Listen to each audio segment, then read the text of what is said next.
Hi friends, good morning. Veera's intraday తెలుగుకి స్వాగతం. So నిన్న మనము బ్యాంక్ నిఫ్టీ వచ్చేసేసి ఈ హై బ్రేక్ చేస్తే బై సైడ్ వెళ్ళమని చెప్పాను. సో పెరిగింది కానీ అంత పెద్ద రిటర్న్స్ ఏమి ఇవ్వలేదు. సో ఇక్కడ వచ్చేసి నిఫ్టీ వచ్చేసేసి సబ్డ్యూడ్గా వెళ్ళింది నిన్నంతా. సో ఈ రోజు మన స్ట్రాటజీ ఎట్లుండాలంటే, నిఫ్టీ అయితే నేను పెద్ద ప్రిఫర్ చేయను అంటిల్ అన్లెస్ ఈ హై బ్రేక్ చేస్తే తప్పితే. ఇప్పుడు గ్యాప్ అప్ ఓపెన్ అయ్యింది అంటే మనము ఈ హై రెసిస్టెన్స్ గా పెట్టుకోవాలండి. ఈ హై రెసిస్టెన్స్ గా పెట్టుకోవాలి. అండ్ ఇక్కడ వచ్చేసేసి ఈ ఈ కన్సాలిడేషన్ ఏరియా ఏదైతే ఉందో అది సపోర్ట్ గా పెట్టుకోవాలి. 11,780 790 దగ్గర మీరు సపోర్ట్ గా పెట్టుకొని 12,025 రెసిస్టెన్స్ గా పెట్టుకొని దాన్ని బట్టి పొజిషన్స్ అండి. స్టాప్ లాస్ టార్గెట్ డిసైడ్ 1:2 లేదా 1:1 ఉంటే పొజిషన్స్ తీసుకోవచ్చు. ఇక్కడ వచ్చేసేసి నిన్నటి క్లోజ్ కూడా సపోర్ట్ గా యాక్ట్ చేసే ఛాన్సెస్ ఉన్నాయి. ఒకవేళ గ్యాప్ అప్ ఓపెన్ అయితే.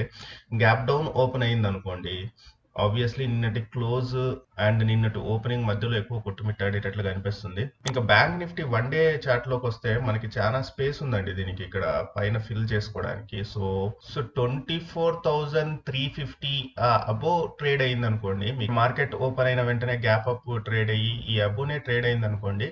సో మీరు ఏం చేయొచ్చు అంటే ప్రైస్ యాక్షన్ 5 minutes లో ప్రైస్ యాక్షన్ తీసుకొని బై సైడ్ వెళ్ళొచ్చండి. నేనైతే బై సైడ్ వెళ్ళాలనుకుంటాను ఈరోజు బ్యాంక్ నిఫ్టీ, ఎందుకంటే మనకి చాలా దూరంలో ఉంది రెసిస్టెన్స్ అనేది. సో నిన్నటి లో కానీ ఈ రోజు ప్రైస్ యాక్షన్ ని బట్టి కానీ మనము సపోర్ట్ గా తీసుకొని పొజిషన్స్ అనేవి తీసుకోవచ్చు బ్యాంక్ నిఫ్టీ వరకు వస్తే. ఇంకా క్రూడ్ ఆయిల్ చూసామంటే మనకి నిన్నటి హై ఆల్రెడీ బ్రేక్ చేసింది, నాకు తెలిసి 55 అట్లా ట్రేడ్ అవుతుంది. సో కంటిన్యూస్ గా హయ్యర్ హై ఫామ్ అయితే, కంటిన్యూస్ గా హయ్యర్ హై ఆఫ్టర్నూన్ సెషన్ 12:30 తర్వాత హయ్యర్ హై ఫామ్ అయితే అరౌండ్ 3070 ఆర్ 3065 దగ్గర మీరు ఏం చేయొచ్చు అంటే బై పొజిషన్ అయితే తీసుకోవచ్చు. సెల్ పొజిషన్ అయితే ఈ రోజు నేను అంతగా ప్రిఫర్ చేయను. So be on buy side for crude oil. So అది ఫ్రెండ్స్ ఈరోజు Nifty, bank Nifty and crude oil analysis. రేపటి Nifty, bank Nifty, crude oil analysis తో మీ ముందు ఉంటాను. అండ్ ఈ రోజు ఈవినింగ్ 7:45 PM కి మీకు క్రూడ్ ఆయిల్ లైవ్ ట్రేడ్ ఉంటుంది, కంపల్సరీ జాయిన్ కండి.